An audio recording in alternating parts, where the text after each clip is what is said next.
All right, good afternoon.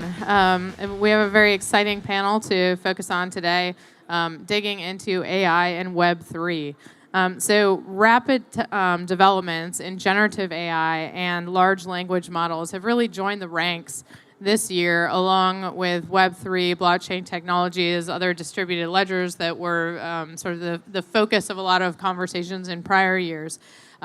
With them joining the ranks of just change and vectors for the evolution of financial services and the economy. We wanted to talk about some of the opportunities. Even though we're on the regulation stage, we want to understand some of the opportunities first. So why don't we turn to our private sector participants to kick it off. Vanessa, if you want to start with thinking about what some of the key trends are that you're seeing in ways that AI and Web3 might be applied to financial services and how they might impact consumers. Excellent. Thank you. So lovely to be here in Singapore. I think what's most exciting, actually, in particular about AI, is it's obviously been around for a long, long time. But this past year, it's become something that everyone in the financial services sector is thinking about. So whether you think about how it can help personalize experiences, or you think about how it can really help us double down on fraud, which I'm sure we'll talk more about later, is really critical. I think in the Web3 space, it's a slower evolution, but still a lot of opportunity for financial services partners, as well as merchants, to rethink the experience. And ultimately, all of this is about delivering a safe and seamless and private, safe experience for our consumers. So a lot of developments, a lot of experimentation. I will say one thing to everyone in the crowd. I think sometimes right now AI can feel like a speeding train where everybody else knows everything and you're kind of watching it go by. Our experience is that it's very critical to be experimenting in this space, to be building up the knowledge internally to figure out what the use cases are that matter most for your organization. The best way to do that is just to get started, as opposed to feeling like everybody else has already solved everything. I was on a group this morning where people are saying the potential for lots of use cases is there, but most players are still exploring where they think that potential will be realized. So lots happening now, but lots more to come. So Eric, where do you see the biggest opportunities from the standpoint of Web3 tokenization in particular and impacts for consumers? So if we step back a little bit and we look at the major invention came 20, 30 years ago, it was the internet. It really revolutionized the way information was moved across the world. And then about 15, 16 years ago, blockchain came about, and it completely changed the way value is moved across the world. The first kind of native representation of that value was Bitcoin. And it was used, the currency itself, to pay for transaction fees to move that value across the internet. And it was used as well to reward and incentivize people to do it in a secure and safe way, so there's no bad actor coming. And that was the genesis of cryptocurrencies. That was the main use case. Then programmability was added to tokens, and things changed. We had NFTs, for example, non-fungible tokens, that emerged that allow people to represent digital ownership of an asset, of an identity, data, or even a good. And we saw a lot of application in the arts and then now in gaming and social network. Then we had different type of tokens, like stablecoins, which I think are extremely critical when we move towards the realms of payment. And cryptocurrency and blockchain really enables fast, 24 hours, 7 days, efficient and cost, very, very limited cost transactions. So stablecoins emerged as a way to tokenize fiat. That was really the first instrument that was tokenized with Web3. And then the last few years, we saw more financial assets being tokenized. So we saw some corporate bonds. We saw recently treasury bills as well being tokenized, even equity, some experiment on that front.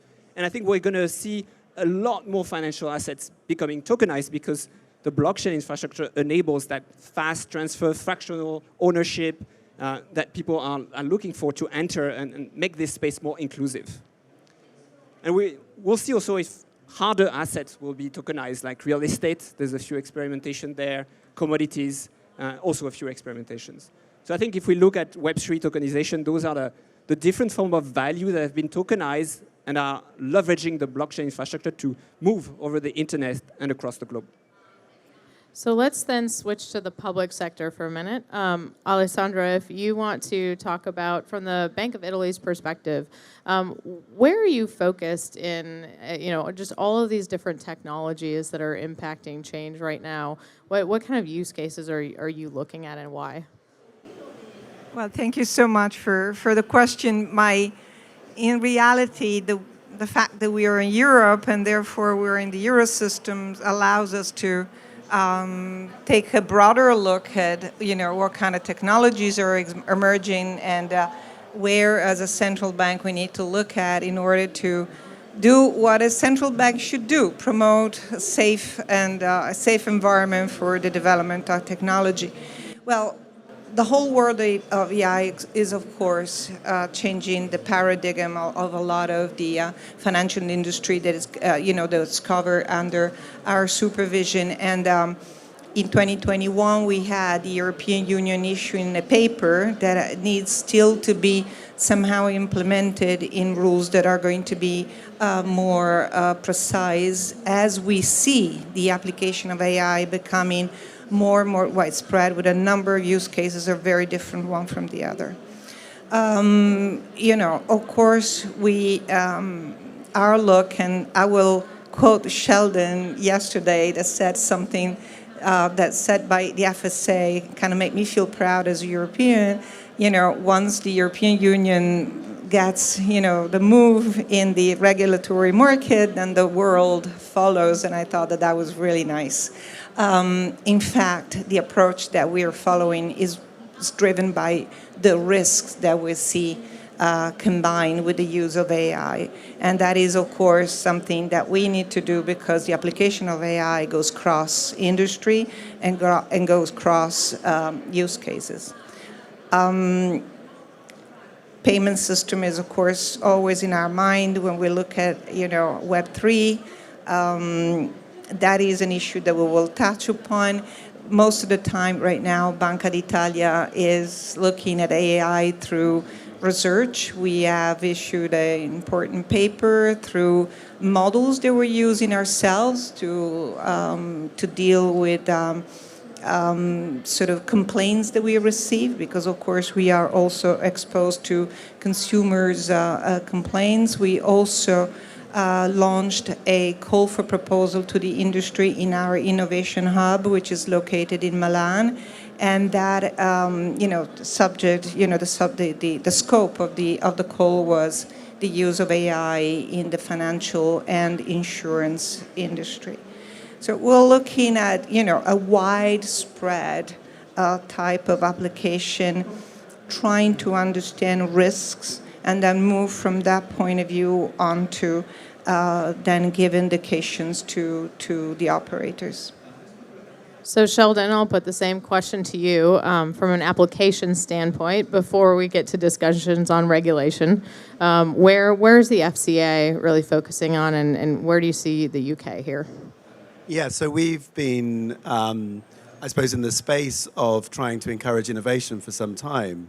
One of the first regulators in the world to open a sandbox so that people could actually look at how regulation interacts with innovation.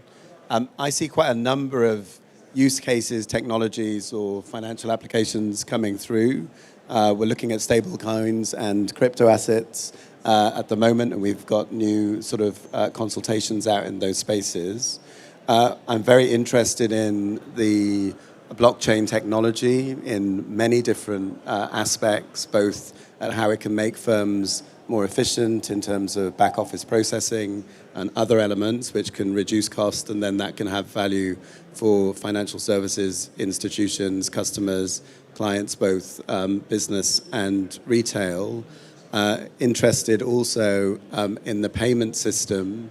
There's a lot of cost and charge in the payment system, both for institutions and for retail. So it is important to think about how technology can interact with payment systems. We've had faster payments in the UK for some time, but I'm quite jealous of some of the innovations in India, Brazil, and other places around the world where you're literally unlocking value and integration of many communities within those societies and bringing them into the system, which has value in many ways. I think there's a lot that so-called developed nations can learn from those innovations, which is kind of why we're here. We're also very pleased to have joined Project Guardian, which is just over here, which is a project which Maz has been leading alongside FINMA and also a Japan agency and ourselves. We've joined. And that's all about tokenization and trying to get different ways to innovate in relation to tokenization. And I'd agree with Eric. Tokenization can have potential benefits in terms of unlocking different ways to use capital, to use finance, and to exploit it, to add velocity. But it will come with risks. I'm not supposed to talk about risks yet. There you go. There's the regulator right away. That's enough, isn't it? There are lots of opportunity. Sure. So because we're dying to dive into regulation, let's do so, and let's stick with the public sector first to address that. So getting down to AI development and regulatory frameworks. Just lots of different policymakers and different jurisdictions have really jumped in on AI frameworks quite recently, and from different kinds of approaches. You have a rules-based, rules-driven approach, investment first, or technical standards first. Different priorities being pursued by different jurisdictions. I think a question of which one will have the greatest influence. You certainly see the G7 principles, the EU AI Act, the recent UK AI Safety Summit. You have the US Executive Order, China's Belt and Road, many different activities recently, right? So the higher level question to the public sector folks to start off here is, are we ready for detailed rules with respect to AI? Are we far enough along, or are we at more of a principles stage? And if we are at a principles stage, how do we protect consumers in between now and when we are ready for detailed rules? So, Sheldon, why don't we kick it off with you, since you were eager to dive in? Yeah, I was. There we go. That was a mistake. I think that Alessandra actually said that yesterday I talked about the EU AI Act, which has reasonably specific categories of activity which might be unacceptable, certain relating limited risk, and so on. I think in the unacceptable is something around biometric profiling, certain aspects of bias in social media, and those sort of things. And I think that what we need to ensure as we regulate this space is that we still allow for markets and innovation to almost heal itself. And what I mean by that is that sometimes you have to hit problems and issues and identify them before you can start solving for them. And sometimes it's not the role of regulators to solve for problems unless they're really systemic and major risks in advance. So there's something about the way that innovation works in an AI space that challenges probably the way that we articulate regulation and the way that we write it down. Now that's a difficulty because we have to write something down, right? There has to be something written which people can look at and respond to. And that's why things like Project Guardian and sandboxes are important, because you need to have other spaces. I'm not going to say I'm schizophrenic in any way, but sometimes as a regulator, you feel a little bit like you're jumping into different spaces. One minute you're telling people you must do this, the next minute you're saying, come and speak to me and have a nice chat. But we need those collaboration spaces so that the way we apply either that rule-based regulation or the way that people interpret the principles-based approach, we're working in tandem with the process of that innovative process. And I think you'll see the European Commission also has sandboxes or different versions of that. I think you'll see more of that activity by regulators so that we can benefit from the opportunity as well as manage the risk. Just briefly on the AI summit, which Rishi Sunak led in Bletchley, I think the outcomes of that basically, because it's just a different point, you've got principles and you've got rules. You also have to be evidence and scientifically led in a space which is moving as rapidly as this, and technologically led. So I think there was an urge there across sectors, not just financial services, from the outputs of Bletchley, that this will be evidence and scientifically and properly researched in order for that to inform the regulatory approach. All good points. So let's turn to Alessandra from the European perspective.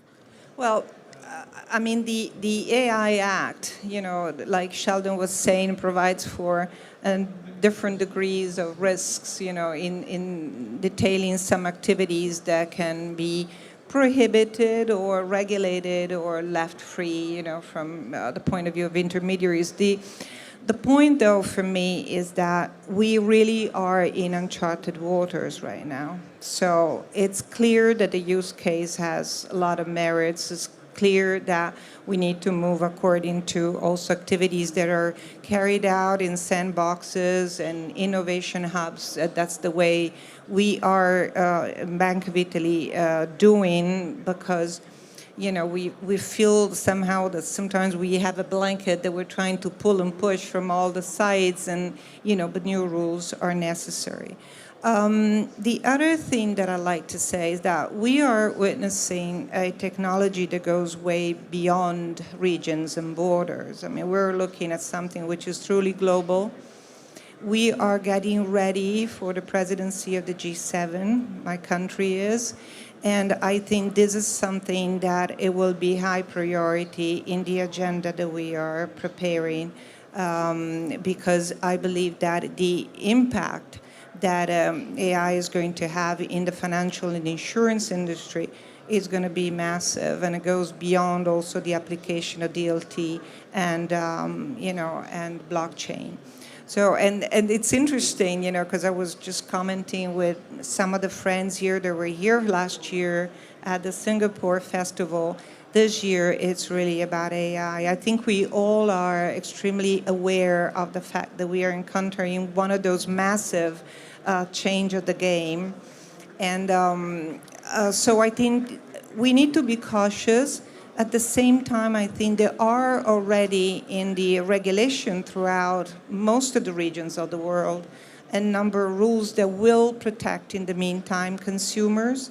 I think there is, of course, a cultural divide when you look at data and you look at privacy in parts of the world. If we look at the European Union, those are rights connected to the very core of the individual. In other parts of the world, they're more subject to trade.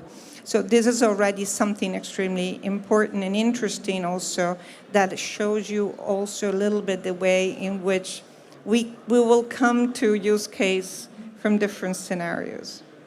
And that is where I think you need to have a global understanding. We're also working within the Financial Stability Board around all of these issues, and that is also a very, very relevant work that goes beyond the European, the Eurosystem, the European Union. So let's get more applied now and back to the private sector. Vanessa, as regulators are clearly seeking to ensure security and trust and consumer protection, how, as Visa leverages AI to potentially transform the consumer experience and payments, perhaps, I imagine that you must be applying some principles in how you are approaching the application of AI and new technologies and implementing it, and in your your interactions and working with regulators. Yeah, absolutely. I think I'd step back and make 2 points here. One, at Visa, we've been working with AI for 30 years. Over the last 10 years, we've invested multiple billions of dollars in AI. And just to give you a sense of the magnitude, we process 76,000 transactions a second in and out of 200 countries. So when we think about sort of fraud and risk and how do we have to pull in all new technologies, not just to make the consumer experience good, but to make the consumer experience safe, we're always looking at new technologies. We're always trying to figure out how do we leverage, in this case, AI, to make sure that we are ahead of bad actors who, by the way, as we all know, also have access to this technology. So when you think about things like social engineering, and not the obvious, I think sometimes we always go to hacking the system, but a lot of these technologies are also going to be used to improve bad actors' ability to sway individual consumers. So part of it is how do we use the technology at Visa to safeguard the system or the infrastructure. And then part of it is how do we work with our partners, the regulators, the banks, the merchants around the world, to make sure that consumers are increasingly educated about the various ways that bad actors will use this technology to get in. So that's point one. Point two, and I think both Sheldon and Alessandra raised this, the posture of the regulators of being willing to work in these ambiguous and global spaces with the private sector to explore use cases, we find to be amazing. Whether it's working here in Singapore with the Monetary Authority, working with the Brazilian Central Bank, with the UK Central Bank, we do a lot of work around the world to share what use cases we see, what challenges we see, to pilot, how could you actually use an electronic Hong Kong dollar? What would that look like? What would the flow of the transaction look like? Because again, payments, it's easy to do the mainstream stuff.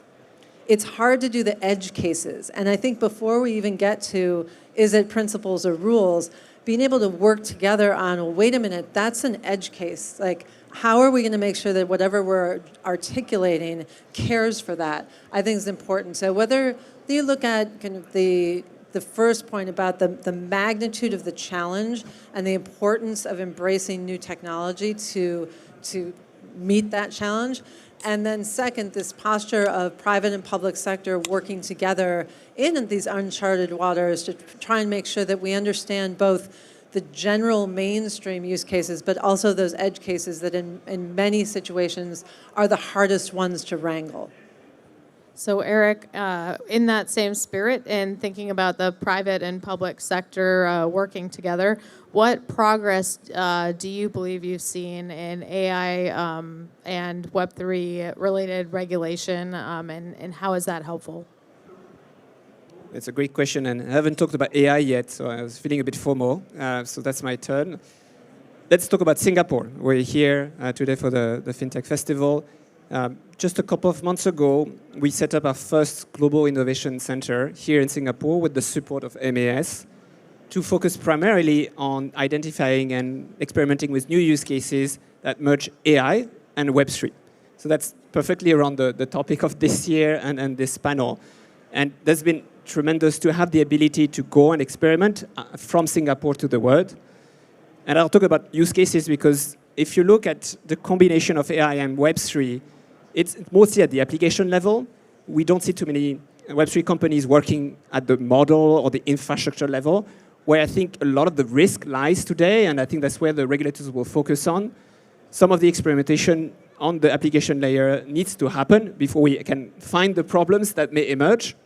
So it's good that we have sandboxes, or we have innovation centers that actually can experiment. And we started, already in that space early in this year, and we launched a few services. So as an example, I think 6 months ago, we launched Amy, which was in the spirit of providing education around Web3, helping our customers understand more about the space, what's the technology behind it, understand what's the recent news or the price information that comes from these instruments, so they are better informed when they make decisions to progress with us in that journey. We also do a lot of investment, like Visa, maybe not the same scale, but especially in the startup side. And we've identified over the last 12 to 24 months companies that are merging the two. I'll take one example called Alessandra AI, basically enabling you to generate characters through LLMs and train them so they can better at their character and their style with data, with training. Then it's tokenized into an NFT and you can sell it. There is a marketplace. So the more you train your NFT by providing reinforcement learning or additional source of data, the more valuable it becomes. And its usage or even the entire trained character can be sold on the blockchain. So it's very interesting use cases that we're seeing. And yesterday we had our first hackathon with SMU and other universities around AI and Web3. And one of the, I think the winner of that hackathon did something very interesting on how to detect scams in the digital asset space, especially by scanning smart contracts, website, using AI to detect those better. And these scams are a big issue across the financial industry, and leveraging AI to prevent fraud and scams in general, I think it's a great tool to leverage on. So let's think about things that make AI successful at the end of the day. And I think it really harkens back to the panel that was right before this one, talking about data. So anytime that we talk about AI policy, we really have to talk about data policy because the outcomes of AI are a result of what data it ingests. So we often hear the phrase garbage in, garbage out, right? So if we only have certain small pools of data due to various regulations, be it data localization or even privacy laws or other kinds of restrictions, then that kind of begs the question of, do we end up with pockets of specifically available data that is limiting the use of any models outputs? Also, questions around data retention and deletion. So one of the questions is certainly on the consumer protection front that hits me is a lot of consumers give away their data all the time in social media and posting it online.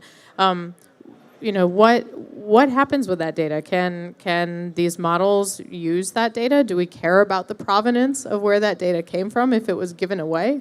A lot of questions to be had there. So along those lines, let's Sheldon, I think you actually brought up data policies earlier and perhaps even GDPR and various areas. So how do you see the public and private sectors working together to address these issues that could otherwise limit the value of such models, and particularly when we think about the ownership economy that we increasingly hear about?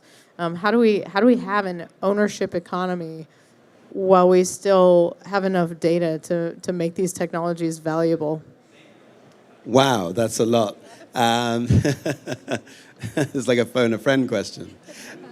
So, I think where I start with data is the existing regulation going to be fit for purpose for the future from a consumer protection perspective? And often, perhaps, regulators and policymakers think about a rational person or individual as opposed to the reality. That's how I get into your point around we just give away our data all the time. So as policymakers and regulators, we think, well, everybody wants a healthy approach to their data. Everybody knows that their data is important and they want privacy in relation to that, et cetera, and they behave in that way. So then we design regulations in order to give people either data rights or access to data once people, or consent mechanisms and so on. But the reality is that everyone today has probably picked up a QR code, they probably put all their information on it, you're giving it to me, giving it to that person, you don't know me, you don't know what I'm going to do with it, etc. That's how we're actually operating in society. That doesn't mean that the GDPR is wrong, it doesn't mean that what regulators have done is wrong, it just means that there's a reality that there's a bit of a disconnect between how we behave, most of us, and what the rules are trying to do. Question mark. Then there are issues around who owns the data or who has the data, and can it be shared, and does society or do policymakers have concerns about that when they match that into the possibility and opportunity of an AI world? Now, we will need more data likely to be available and shared if we are to benefit from AI. I think that's clear, right? If it's not the case, then those LLM, the training of them won't work as well. So there is a likely need.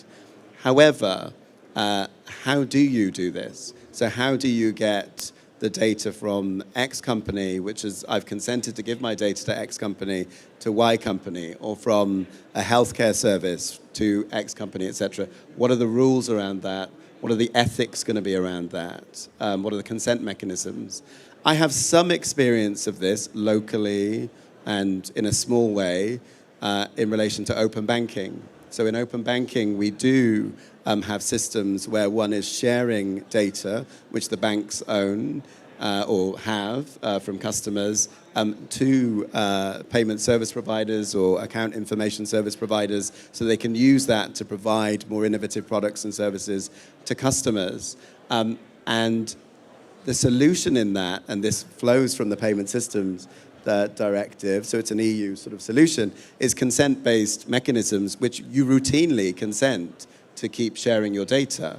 I can't remember, I think 90 days or a year or whatever. So there's this continual consent mechanism. Again, I personally, even though I know how this works, I can't be bothered to consent every 90 days for my information to go from every bank. I mean, once I've consented, I think it's fine. Or is that right? So even the mechanisms that we've put in place already to try and tackle some of these problems in very small scale solutions, such as open banking, have frictions which might not work in the way in which we're currently operating in society. My final point is one about market power.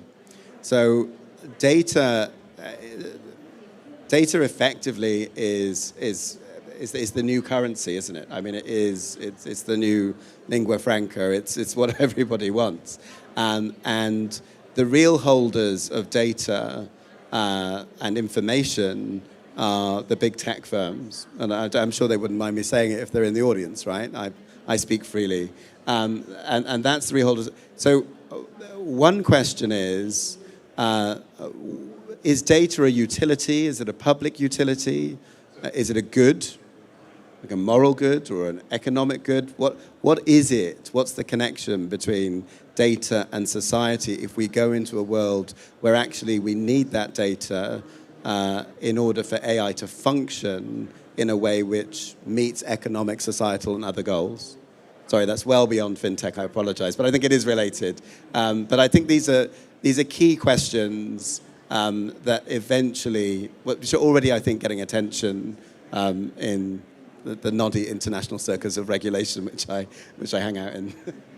I gave him lots of questions, and he brought up even more. So we'll turn to actually Vanessa to understand your views on some of the linkages then between data availability and some of the promising applications of the technology that Visa is pursuing, and perhaps how they mesh with a future ownership economy. Yeah, so let me take it in a slightly different direction to give an example, because I think a lot of times when we talk about data, the conversation veers to like the vast stores of data and where you've pressed your consent and it's all. But actually what we've found is that there's another side to this story, which is how can we use the technologies of Web3 and AI to empower individuals to be able to make use of your data, right? Rather than just say it's mine and I want to keep it here or there.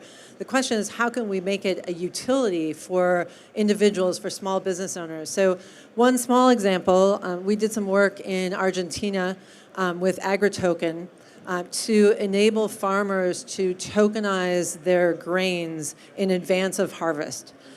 Why is this important? Because if you can't prove that you're going to have a harvest, then you can't sort of pre-sell your harvest and get enough currency in order to invest in fertilizer, or tractor, or whatever you need.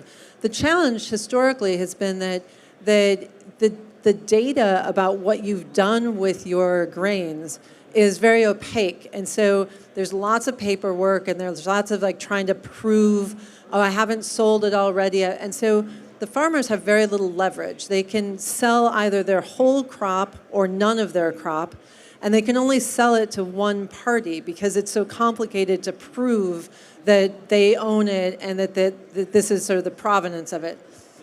By using Web3 and AI technologies, we're actually able to allow them to tokenize that crop, which means then we can use the technology to prove what parts of the crop have been negotiated already or not, right? So I don't have to sell it in this binary way of like all or nothing. And in fact, I can involve a lot more bidders in the sort of pricing of that asset. And then, in working with us, you can actually use that liquidity, whether it's to buy fertilizer or to buy a cup of coffee. So I think that's something to keep in mind as we think about data. It is for sure about the store of where is the data currently and who owns all of it. I think it's incumbent on everyone here to also think about what are the use cases in which we actually give individuals, small businesses, true real-world value and utility from their data, above and beyond a personalized experience, which is fine, right? What I really need is maybe not a personalized ad, but the ability to get utility and monetization from something that I own. So I think that's an important component of what you're describing in terms of getting those rules and principles right so that we can ensure that as a system we're creating that kind of value. So playing off of what Vanessa just touched on is how to get value, how to allow the consumer to get value out of their data, or greater value out of it. Eric, if you think about then Web3 and the future of payments, how do you see us achieving the benefits that individuals and businesses would be looking for, particularly when we still think about the importance and the focus on consumer protection? Yeah, sorry, it's for me. Yeah, so Eric.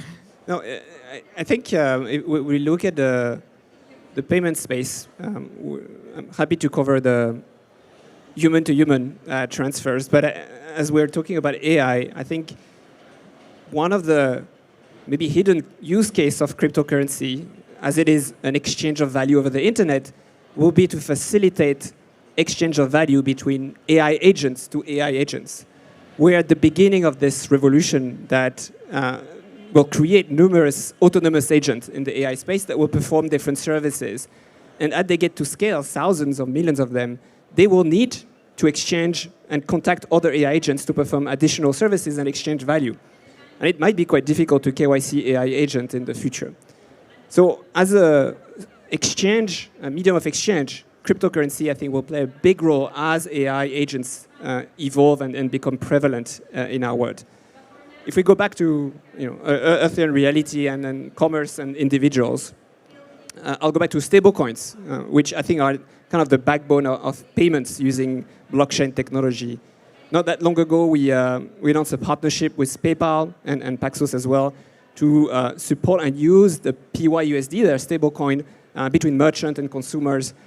And we're seeing across the world very large merchants being interested to move towards stablecoin settlement. We work with Visa. We were the first, I think, to pilot settlement between our companies in stablecoin. That's going to be huge in terms of reducing cost, but we'll have to inject the experience of fraud management, risk management that we've had already in the traditional network as well in those. So I see very strong future for payments in the blockchain side. We need a few of those use cases to emerge. We need a few large merchants to use that technology at scale, and I think it will follow very quickly after that. So Alessandra, coming from a jurisdiction that then is leading on a lot of rules-based approaches to both AI and data regulation and privacy and many other topics. If you think both about the dynamics of the different policies at play and how you kind of square to make sure that none of them are conflicting with the other as we move forward. I'm very fascinated to hear your take on how you'll navigate that, as well as a two-part question, as well as cross-border payments being a very kind of front-focused topic. And certainly I know in Italy, many there are focused on it. And if you think about Web3 and the future of payments, how do you see that playing into the advances on improving the efficiency and access to cross-border payments? Well, it's huge, but navigating through all this, it's a real challenge for us. And, I like to start from, Sheldon was mentioning open banking. Now, that is a very interesting sort of model that we can relate to as we're moving into these uncharted waters. It moves on to consensus, and that requires the existence of a right. So you have a right and you give consent to the use of that right, to third parties. And I think that that's something of the kind of the polar star that we're using as we're moving into new applications. So that's from the data protection. I believe that when we look at Web3 and the applications of Web3 in the world of payment systems, we're at a very early stage here. We're still really looking at, use cases that are under our look, but we haven't seen yet a sort of a steady forms of applications of models to payments. We're working a lot on now the the project that will lead at some point to the establishment of a digital euro. So we're concentrating on that. We're looking both at a wholesale and retail side. That is a huge, project that the EU system has embarked itself on. So I think that we are extremely cautious right now in the way in which some technologies may apply to this process. But there's one thing that maybe sounds unrelated to this, but I find it very interesting and very important, which is, how do we go about empowering people to understand and recognize what we're doing? All right? Because on the other side, it's very easy to say, oh gosh, these consumers, they give data away and then they want to keep it right. And how do we go about that? It's ourselves, okay? And I think there is a lot to say about the way in which we conduct projects on education that is not only financial anymore, it's digital. And that is where I think as a central bank, we focus on public good and we focus on the availability of a number of services to the public at large. Also, those who are not so financially literate, those who have a number of disabilities, those who are unbanked around the world. So I think that that is very much, from our viewpoint, we look at the public good, less at the private interests. And how do you see Europe kind of navigating the array of regulations that are coming to play in AI and data and keeping all of those straight? Well, if we look at the way in which the European Commission is moving about AI, I think the issuance of this paper in 2021 has been extremely it pushed for a lot of trials and new applications. I think we aren't there yet, and a system of 27 member states, you can imagine what sort of negotiations and how hard it is. But I think the beauty of it is really like the fact that we can bring together different cultures and we're finding a common denominator.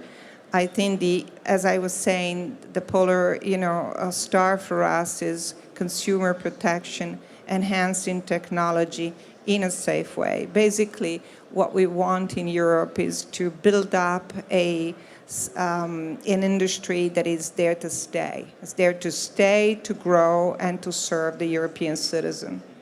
Well, there you have it. The importance of consumer protection and both the opportunities and the risks with respect to AI and Web3. We'll continue to hear more and more and more on data and how it's managed and regulated.